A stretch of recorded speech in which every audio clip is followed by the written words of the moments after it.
Бүгүнкү берүүбүздө Кыргыз Республикасынын мамлекеттик тили жөнүндө конституциялык мыйзамдын негизги жоболоруна токтолобуз. Кыргыз Республикасынын президентине караштуу мамлекеттик тил жана тил саясаты боюнча улуттук комиссиянын укуктук бөлүмүнүн баш кадиси Назгүл Шамшыбек кызы мыйзамдын алгачкы 5 беренесинин маани маңызын түшүндүрүп берет. Ошондой эле бул мыйзамдын ар бир жаран үчүн эмнеге өзгөчө мааниге ээ экендигин талкуулайбыз. Биринчи беренеде кыргыз тили Кыргыз Республикасынын мамлекеттик тили деп так белгиленет. Бул иш жүзүндө эмнени билдирет?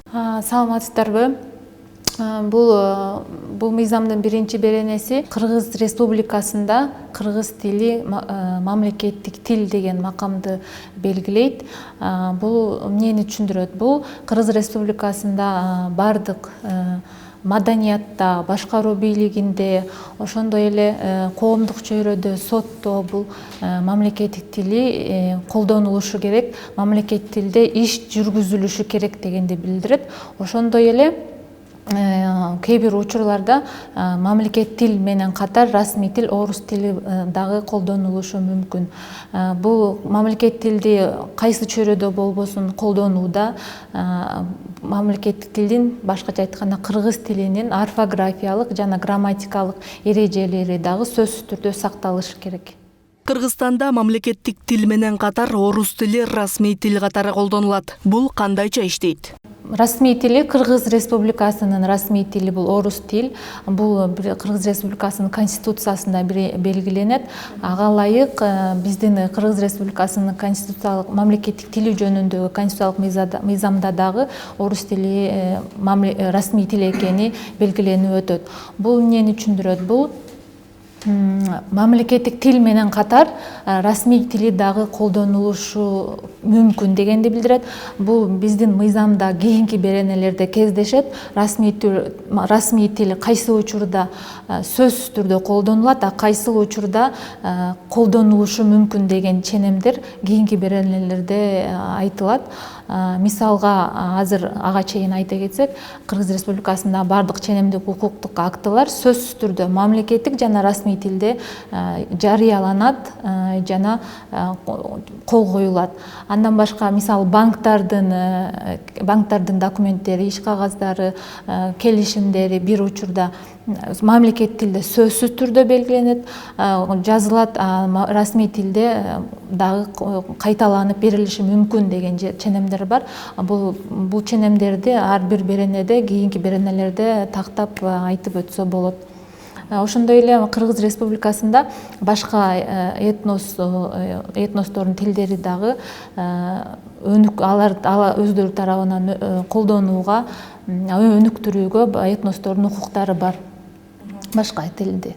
Мамлекеттик тил тууралуу мыйзамдар кандай укуктук негизге ээ? Алар кимге таасир этет жана эмне үчүн бул берененин мааниси чоң? Кыргыз Республикасында бардык кыргыз тилине байланышкан бардык мыйзамдар болобу, токтомдор болобу, жарлыктар болобу, деги эле бардык ченемдик укуктук актылар бул конституциянын негизинде түзүлөт. Башкача айтканда, конституцияда кандай принциптер болсо, ошолорго мамлекеттик тилдин ченемдери, талаптары дал келиши керек дегенди билдирет. Бул ошол мамлекеттик тил жөнүндө конституциялык мыйзамдын бардык ченемдери, талаптарды Кыргыз Республикасындагы жашаган бардык адамдарга, бардык жарандарга, туруктуу жашаган чет өлкөлүк адамдарга дагы тегиз жайылтылат. Алар үчүн дагы бул талаптар иштейт дегенди билдирет. Демек, Кыргызстанда жашаган бардык адамдар мамлекеттик тилди колдонууга, аны өнүктүрүүгө укугу бар. 4-үнчү беренеде кыргыз тили кайсыл чөйрөлөрдө милдеттүү колдонулушу керектиги так көрсөтүлгөн. Кыргыз Республикасында мамлекеттик тил бардык чөйрөлөрдө колдонууга милдеттүү. Аларга токтоло кетсек, билим берүү, маданият, жарнама, транспорт, дагы жалпыга маалыматтарды камсыздоо чөйрөсүндө дагы, сот чөйрөсүндө, шайлоо, референдум баардык чөйрөдө мамлекеттик тили сөзсүз түрдө колдонулушу керек жана мыйзамдын талаптары, ченемдери сакталышы керек. Эми 5-чи беренеге токтолсок, ар бир мамлекеттик органдын иш кагаздары кайсыл тилде жүргүзүлөт? 5-чи беренеге ылайык баардык мамлекеттик органдардын, жергиликтүү өз алдынча башкаруу органдарынын, мамлекеттик уюмдардын, мекемелердин жумуш тили бул мамлекеттик тил болуш керек. Алардын документтери сөзсүз түрдө мамлекеттик тилде болушу керек. Ошол эле учурда керектүү, эгер керек болсо, эгер ошого зарылчылык болсо, расмий тилде да кайталанылышы мүмкүн. Ошондой эле мамлекеттик эмес уюмдарда дагы мамлекеттик тилдин колдонулушу бул милдеттүү.